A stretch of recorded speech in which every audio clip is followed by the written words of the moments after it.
walk out to my garden path any morning in July, and you'd think I was fighting a war I couldn't win. Crabgrass shoving up through the gravel.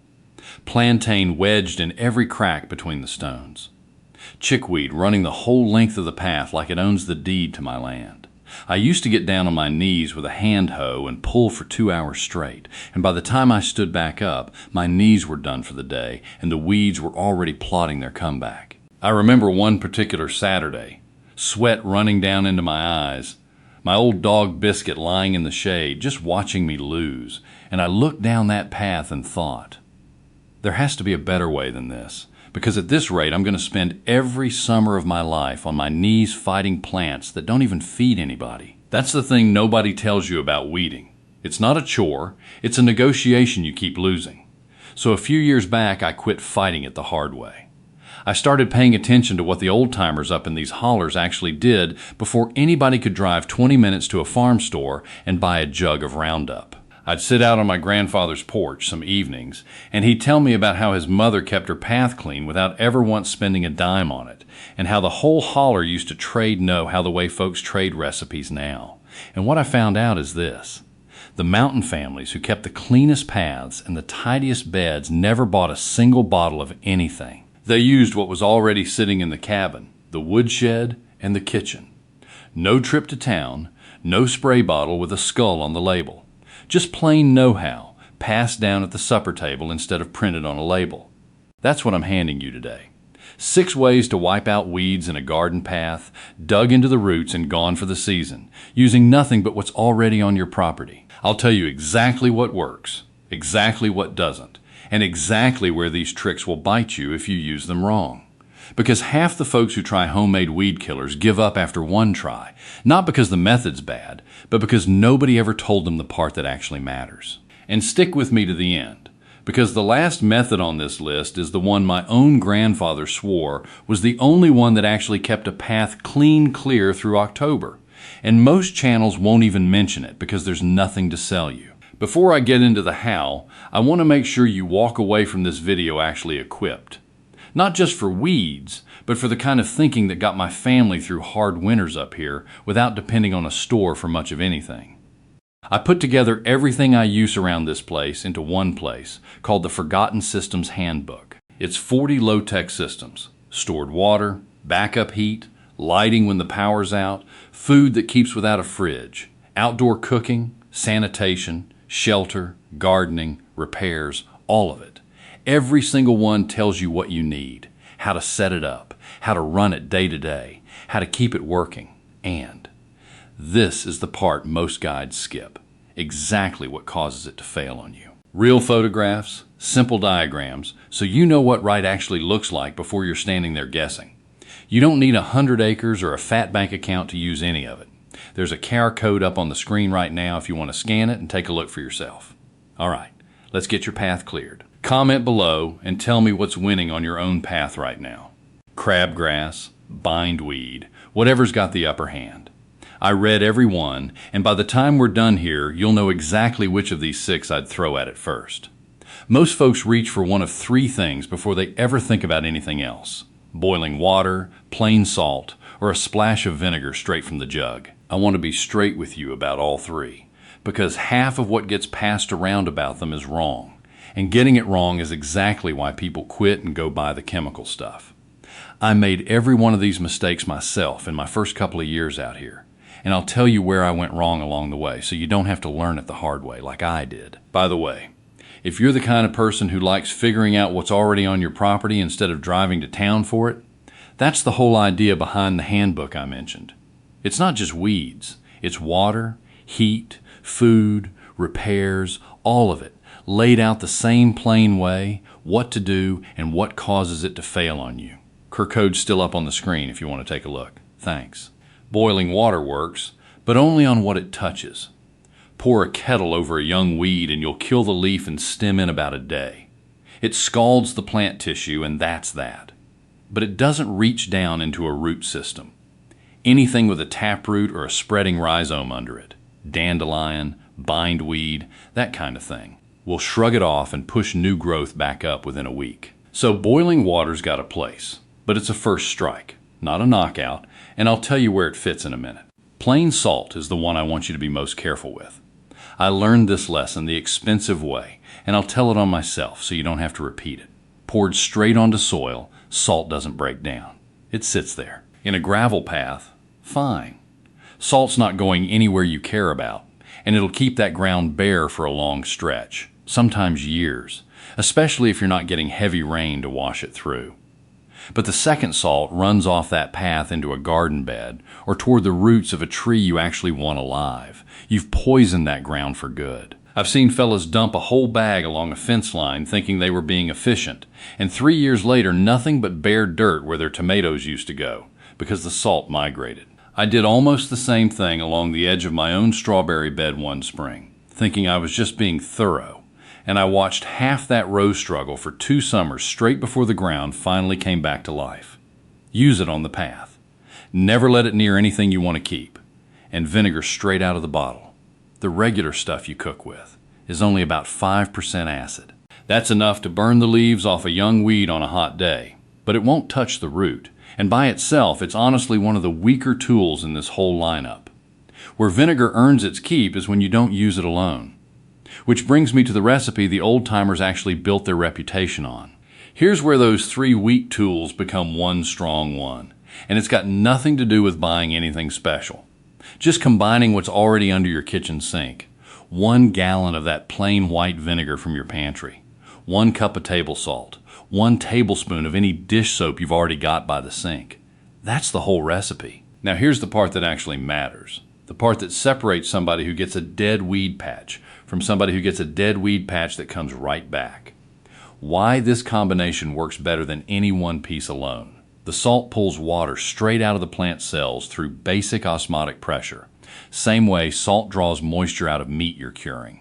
And up here, curing meat is something most families still know how to do, so it's not a hard leap to picture. The vinegar's acid breaks down the waxy coating on the leaf, what's called the cuticle, so the salt solution can actually get inside instead of beating up and rolling off. And the dish soap is what makes the whole mixture stick to the leaf in the first place instead of sliding straight down into the gravel. Without the soap, you're mostly just watering your path. Mix it in a spray bottle and go after the weed until the leaves are good and wet, stem included if you can reach it. Timing matters more than most people realize.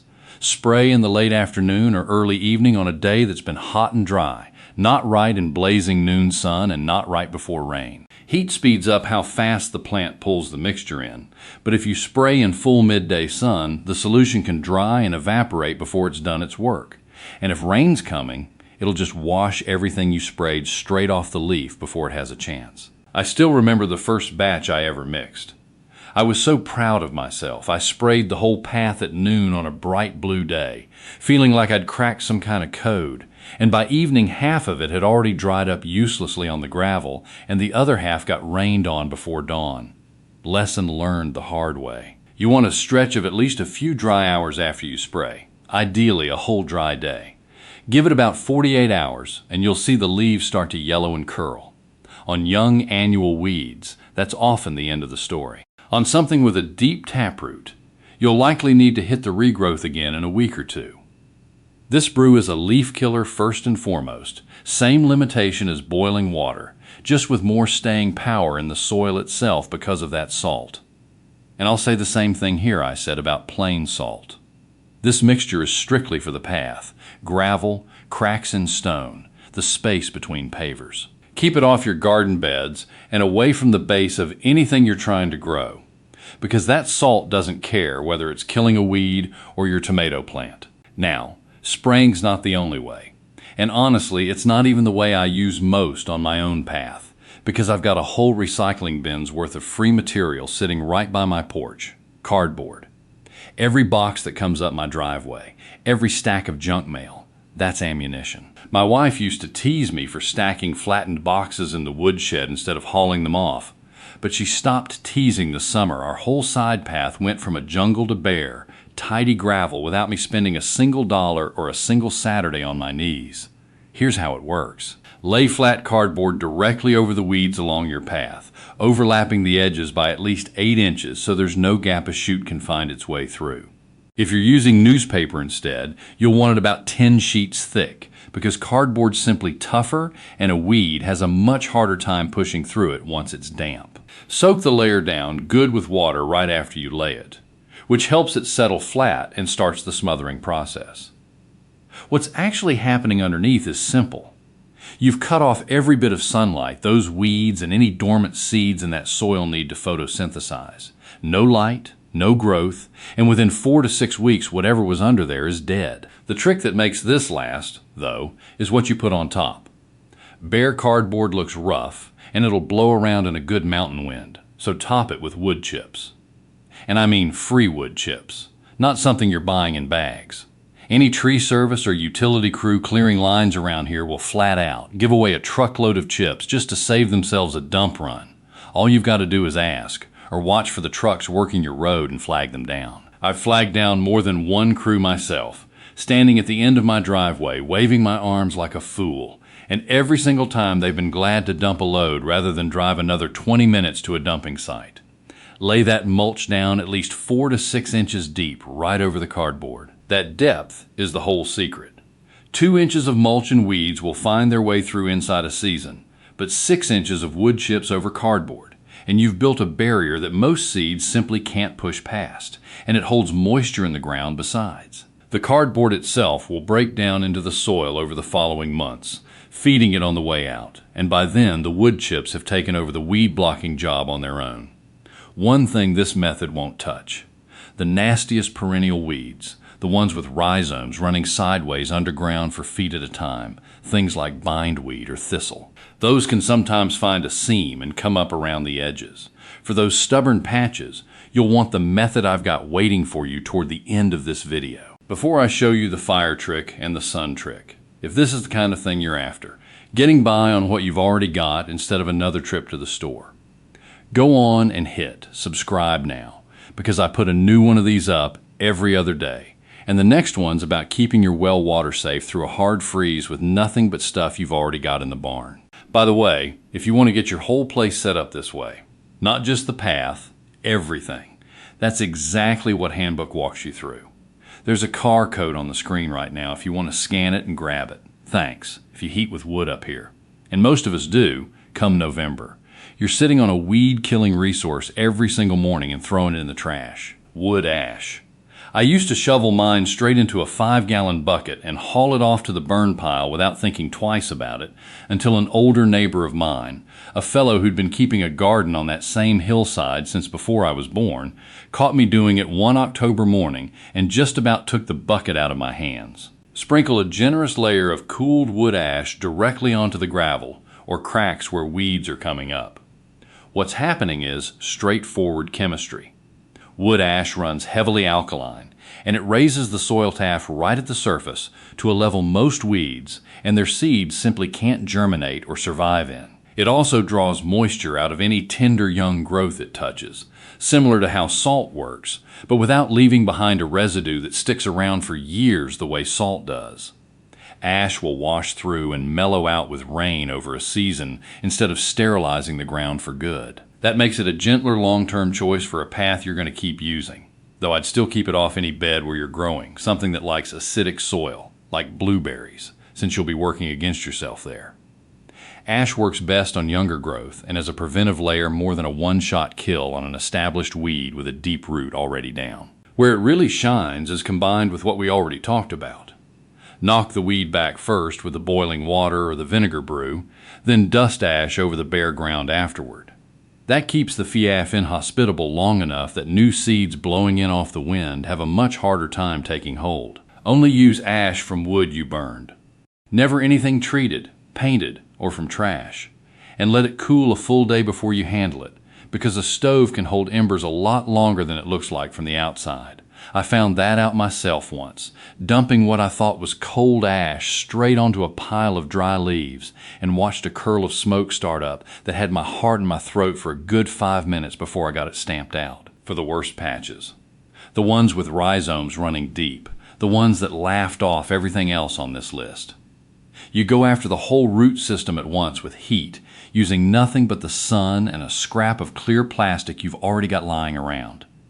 An old feed sack, a torn tarp, even a paint drop cloth, so long as it's clear or close to it. Clear beats black here, because clear plastic lets the sun's rays straight through to heat the soil itself, then traps that heat like a greenhouse. Whereas black plastic just heats up on its own surface and blocks the sun from ever reaching the ground. Lay the plastic flat and tight over the worst of the weed patch and weigh every edge down solid with rocks or scrap lumber so no air gets underneath and lets the heat escape. Left in place through a run of hot summer days. 4 to 6 weeks is the window you're looking for. The soil underneath can climb past 110 degrees in the top several inches, sometimes well past that on the hottest afternoons. That's hot enough to kill weed seeds, roots, and rhizomes clean through, not just scorch the leaves like everything else on this list. This is the one method here that goes after the whole plant, not just what's above ground, which is exactly why it's the answer for anything with roots too deep for a spray to reach. There's a stubborn patch of bindweed at the far corner of my own path that had beaten the vinegar brew 3 summers running before I finally laid plastic over it one July and just left it be. I'd walk past it every few days, half expecting to see green poking out from under the edges, and by the end of August there was nothing under there but bare, baked dirt. The trade-off is time and patience. You're not getting a clean path in an afternoon. You're getting a clean path in a month and a half, and it only really performs in a good hot stretch of summer. But for the corner of a path where the same stubborn patch has beaten every other trick you've thrown at it 3 years running, this is the one that finally settles it for good. Killing what's there today is the easy half. Keeping your path clear through the whole season is the part that separates somebody who does this once a year from somebody who barely thinks about it anymore. Every method I've shown you today only handles what's already growing. None of it stops the next wave of seed blowing in off the wind or dropped by a bird passing over. That's what the mulch layer is really for. 6 inches of wood chips isn't just cleanup after the cardboard. It's your standing defense. And once it's down, a quick walk down your path every week or two with a hand tool to knock back the rare seedling that does slip through is about all the upkeep you'll ever need again. That's the whole philosophy behind how folks up here have kept their ground for generations. You don't fight the mountain. You work with what it hands you. A gravel path doesn't need a chemical company's product with a warning label longer than the instructions. It needs boiling water for what's soft and new, the vinegar brew for what needs more punch, cardboard and free wood chips to smother what's coming next, wood ash from a stove you're already running anyway, and the sun itself for whatever's too stubborn for all of that. Every bit of it was already yours before you ever watched this video. That's the Appalachian way. Not a single bottle bought, not a single trip to town, just knowing what you've already got and using it right. If this saved you a drive to the store, do me a favor and hit subscribe, because I've got a new one of these coming your way every other day. And drop a comment telling me which weed's been giving you the worst trouble on your own path. I read every one, and I'll tell you exactly which of these 6 I'd throw at it first. And if you want the rest of what keeps this place running without depending on anybody else, that handbook I mentioned earlier is still up on the screen for you to scan. Take care of your ground.